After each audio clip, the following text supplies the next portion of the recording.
Last year's FIFA offering on the 360 was a really solid game, thanks to a revamped physics engine and a new online integration. But it still lagged behind the PlayStation 2 version in the features department, particularly with the unique interactive league setup. Now, in the third year of FIFA's next-gen run, the game finally feels like it's finished. It is a sad commentary on the state of sports games in the 360 PlayStation 3 era, but at least it's finally there.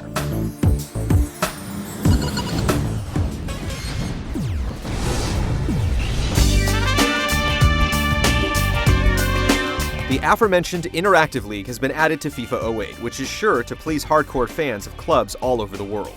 Basically, any game you play with any club in this mode will count towards the worldwide standings of said club across the entire platform. It's a really interesting way to build a larger online community around the game, something that's really important for the product's longevity, particularly on the Xbox 360.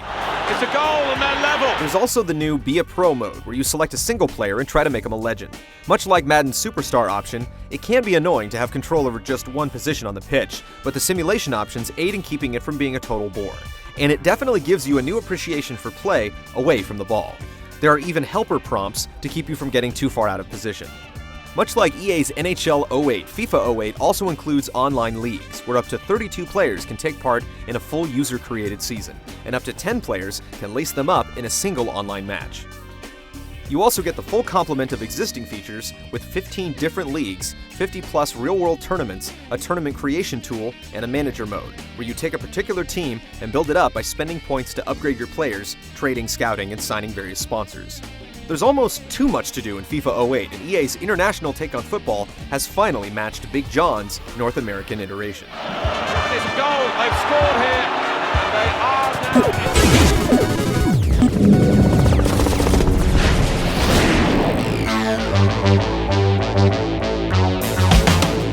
Last year, FIFA's gameplay got a complete overhaul in the form of an entirely new ball physics system. Rather than virtually tethering the ball to the player in possession and using canned animations for changeovers and tackles, EA gave the ball its own physics. It steepened the initial learning curve, but it also made for a much more realistic and intense football experience. The gameplays remained much the same in FIFA 08. The playstyle calls for much more finesse and technical ability. Passing to a player on one end of the pitch and crashing through every defender to the other end is pretty much impossible. Your passing game has to be spot on.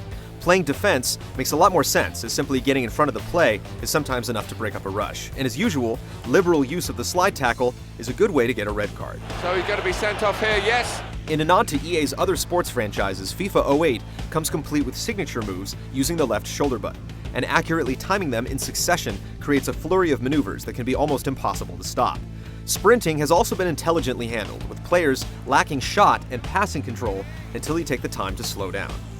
It's the little things that count in FIFA 08, and the gameplay has been finely tuned to be more realistic and thrilling at the same time. He's in on goal! Rooney!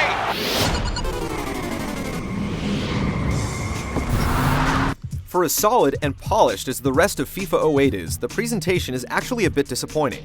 Sure, the player models are nice, but considering that a great portion of the game is viewed from so high above the field, it's practically a moot point. And it doesn't help the play-by-play and color commentary is lifeless. The two announcers almost never seem like they're invested in the game, barely raising their voices, even on great plays. He's made the save! And the color commentator, in particular, sounds like he's been interrupted from doing something far more exciting. Well, that's the end. It's time to sign off here. Competition has a way of facilitating change, and it's obvious that the success of Konami's Winning 11 franchise has sparked a creative renaissance at EA. The series has finally reached its next-gen potential with a gang of new modes and gameplay tweaks that make the experience much more realistic and skill-based. There's a steeper learning curve to overcome, but it's worth it to finally cast aside the 16-bit pass-shoot trappings the FIFA series has endured for far too long.